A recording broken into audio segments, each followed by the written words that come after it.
The now combat-capable F-35 has emerged from over 9,000 developmental test flights, 16,000 flight test hours, and 65,000 test points. I'm Doc Nelson. Out of my 6,000 flight hours, 1,100 of them are in the F-35.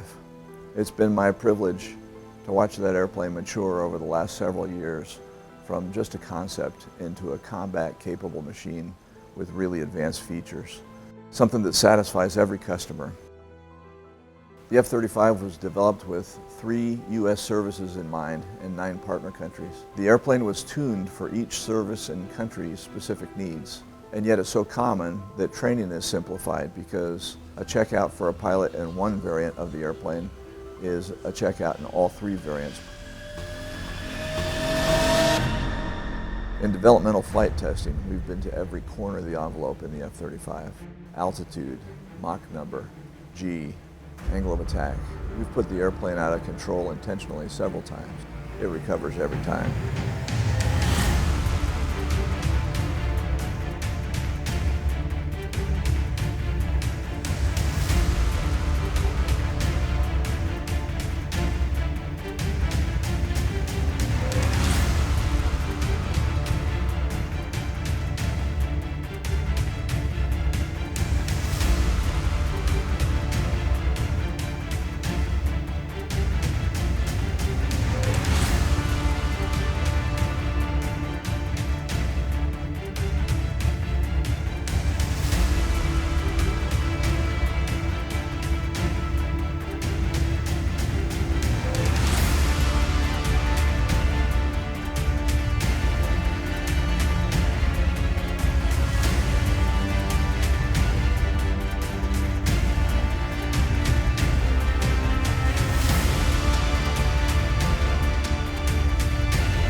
The most impressive thing about it is something you'll never see at an air show, and that's its stealth. It's a lot easier to fight somebody who doesn't see you coming.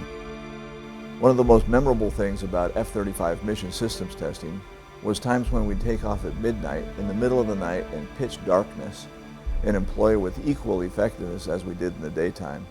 That was all due to the impressive sensor suite in the airplane, as well as the 2 forms of night vision that are incorporated into the F-35 helmet, and the large color displays that help funnel all the information that the airplane knows into the pilot's mind. The results are a 5th-generation combat-capable aircraft with unprecedented features that will shape and define our future battlefields.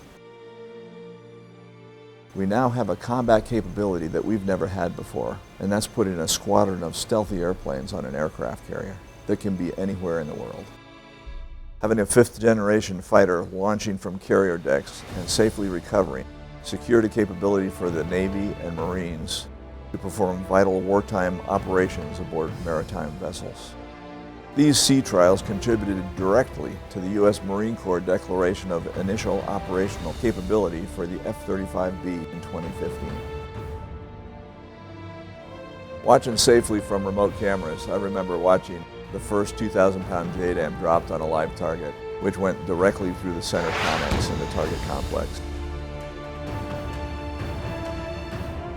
In 2016, the U.S. Air Force would declare initial operational capability with the F-35A after an intensive weapon surge, releasing 30 guided weapons in only 31 days. This was a challenging yet very rewarding accomplishment for the entire integrated test force. The capabilities integrated into the F-35 are going to allow our fleet pilots to return safely from successful combat missions. This is one of the reasons I believe in this airplane.